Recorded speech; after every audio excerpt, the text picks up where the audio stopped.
people, welcome back to my channel. This is your Mama Sam. Hola mga amigo, amiga, kumare at kumpare. Kamusta kayong lahat? Sana lahat po kayo ay okay at safe ngayong araw na to. At syempre kung ako naman ang tatanungin nyo, nakikita naman ninyo ang beauty ng Mama Sam ninyo. Fresh overload pa rin, di ba? Ganyan talaga kapag umiinom ka ng maraming vitamin C plus kumakain ka ng maraming hotdog. Dahil sa hotdog, nakakaloka ang beauty ng Mama Sam ninyo. So, yon. So, kamusta naman kayo mga amigo, amiga, kumare at kumpare? Sana lahat kayo ay okay na okay ngayong araw ng Tuesday. So, happy Tuesday po. So, ito nga, syempre, una sa lahat, gusto ko munang magpasalamat sa walang sawang sumusuporta. Syempre, dito sa Mama Sam Vlog ng bonggang-bongga. At saka syempre, kay Ate Christine Ann Perez na talaga naman excited na tayo for next month dahil ang Ate Christine Ann ay pupunta ng Bangkok, Thailand. O, di ba?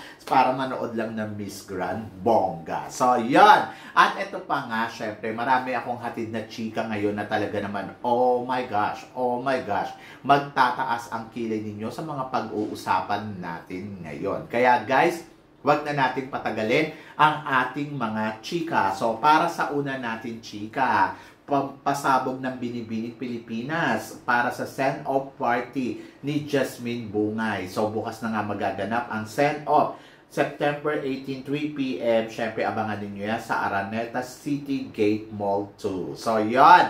Kaya naman, siyempre, excited tayo dyan. Dahil, siyempre, ang ating pambatos sa Miss Globe ay lilipad na rin patungo sa kanyang kompetisyon. So, ito na nga nagpapatunay na talagang grabe, no? Sunod-sunod na ang eksena sa international pageant. So ngayon, ito nga, ang Binibining Pilipinas naman ang magsisend off para sa kanilang kandidata na magkukumpit nga sa Miss Globe. So ang tingin ko naman ay may laban naman talaga ang pambato natin.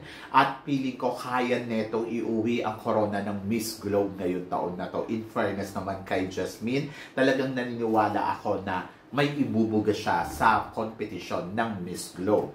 At ito nga, syempre, ang chika ngayon ay sasabayan daw ng Binibining Pilipinas ang pasabog ng Miss Grand Philippines bukas. Dahil bukas na nga rin magaganap ang press con ng Miss Grand. So, ang tanong, sino kaya ang kanino kaya aattend yung mga media, di ba? So, yan, mga pageant media. Doon ba sa Miss Grand Philippines o dito sa Binibining Pilipinas? Pero parang piling ko naman, hindi naman sila sabay ng oras. So, kayang-kaya yan na masikutan ng mga media yung Binibini, then after saka sila pumunta sa Miss Grand Philippines. Kung hindi magkakasabay, di ba? So, yan. So, exciting yan. Dahil bukas na nga magaganap at malalaman na natin kung sino nga ba yung mga kandidata na lalako ngayon dito sa Miss Grand Philippines kung matutuloy ang press con nila bukas. So, yan. Nakakaloka. Ay, nako.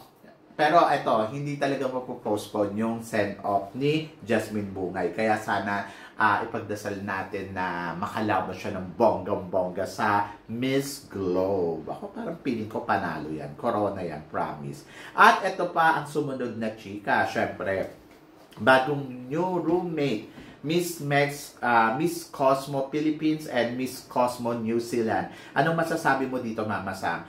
Naloka ako kasi parang feeling ko, bakit gano'n biglang nagpalit, di ba? Sa Miss Cosmo, ay dati ang magka-roommate ay si Atisa, si Miss Thailand, at saka si Miss Philippines. Siguro dahil lumipat na sila ng area, kasi di ba meron silang 4 na area na pupuntahan. So yon. So pagdating dito sa kabilang area, change na ng roommate.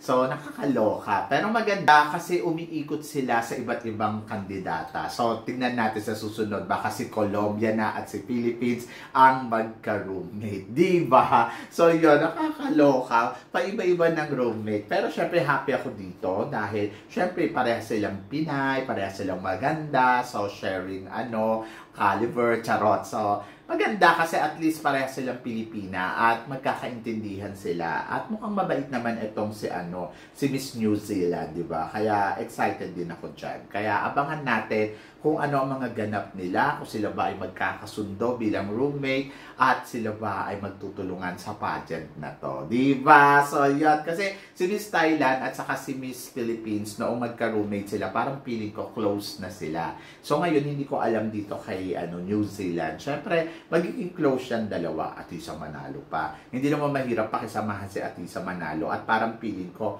magandang ka-roommate itong si Atisa Manalo. Bongga. Di ba? Good luck sa dalawang kandidata na talaga naman naggagandahan. At para naman sa sumunod natin, chika, Mama Sam, 80 years old candidates of Miss Universe Korea 2024 na si Chao Sunwa. Anong masasabi mo dito, Mama Sam? Diyos ko, another lola na naman na magiging kandidata ng Miss Universe kung sakasakali. Ewan ko kung ipapanalo siya ng Korea, kung ang Korea ba ay willing na ba sumugal sa mga games na ganito.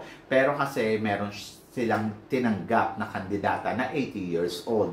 Ang nakakaloka, Diyos ko, buti pa si Lola, ang lakas-lakas, samantalang yung tuhod ko hindi ganun kabongga. Anyway, nakaka-impress kasi parang kanina, iniisip ko yun, nabasa ko to, wow, ang sexy pa ni Lola. At saka, buti pa si Lola, no, meron siyang good health talaga. So, ibig sabihin, naalagaan niya ng maigi yung sarili niya sa edad na 80 years old. So, wala pa siyang rayuma. Charot. Ayun, nakakaloka. Kung kaya niya, why not, di ba? Support mga lola si Universe. Si Kun-an na may pakana kasi niyan, kaya parang piling ko, ayan, ganyan yung nagiging eksena. But, hindi naman natin pwede i-stop yung mga pangarap naman na katulad ni Lola na gusto niya sumali sa Miss Universe. Eh kung kaya naman ang katawan niya, why not, di ba? Eh nagmumodela pa nga to. So bakit naman hindi? Pero sa kabilang banda, syempre ang concern natin dyan, yung health, concern natin yung safety ni Lola, na hindi naman niya na parang feeling ko, iba pa rin kasi kapag kabataan, yung mga eksena ng mga kabataan, rampa doon, rampa dito, syempre siya medyo may edad na. So, parang feeling ko, hindi siya makakasabay doon sa mga energy ng mga kabataan. But, tignan natin kung ipapanalo siya ng Korea. We are excited, di ba, na maging kandidata siya sa Miss Universe kasi pangarap niya to sa edad niyang 80 years old. Malaking inspirasyon to sa atin lahat na kumbaga kung iisipin mo, nakaka-inspired para sa mga kalusugan natin na dapat ingatan natin para umabot tayo ng ganitong edad na healthy at fresh. Diba? So, yun. So, good luck kay ate. Good luck kay Lola sa kanyang laban sa Miss Korea. At, natutuwa ako na parang tulad nga na sinabi ko kanina umaga, ay, kakaloka, dapat ganito tayo ka-healthy. O, diba? Nakaka-inspired siya. And, tignan natin kung ano ang magiging eksena niya sa Miss Universe. Kung siya nga ba ay kukunin ng Miss Universe or hindi ng Korea. So, good luck na lang natin para mas bongga. So, yan. At syempre, para naman sa mga sumunod natin, chika, na talaga naman, oh my gosh, ito, naloka din ako dito. Michelle D finally received the Miss Universe Boys for Change prize money. So, medyo naloka ako dito kasi kahapon nabasa ko, hindi pa daw pala nare-receive ni Michelle dito. So, napaisip ako na parang, bakit hindi nila binibigay? Dapat binigay na nila yan yung time pa ng Miss Universe. Pero, naloka din ako, parang after na mag-voice out ni Michelle D, bigla namang sinabi na, ayan na, ready na daw. At sa isang linggo nga ay makukuha na yata or nakuha na nila. So, iniisip ko, sino ba talaga ang nag-hold? Miss Universe Philippines o yung Miss Universe? Baka naman naibigay na to sa Miss Universe Philippines at hindi pa naibibigay doon kay Michelle D. Pwede din yon, pero hindi natin alam kung ano ba talaga yung totoong kwento dito. Kung galing nga ba sa Miss Universe at bakit yung Miss Universe, ganun naman sila ka-delay magbigay. Grabe naman. Dapat doon mismo sa coronation night, binibigay na yung mga prize na yan. Hindi na yan pinapatagal pa. Kasi nakakairita. Yung mga tao, bumoto. Pagkatapos malalaman mo, hindi pa nila binibigay. Siyempre nakaka-disappoint at nakakasira sa Miss Universe. Diba? So yun. Ang Miss Universe talaga, nakakaloka. masyadong, alam mo na, charot, nakakawindang sila, ang bagal nila umaksyon. Pero kapag oras ng mga bayaran, charot, pay agad. O, di ba? Pwede ba yun?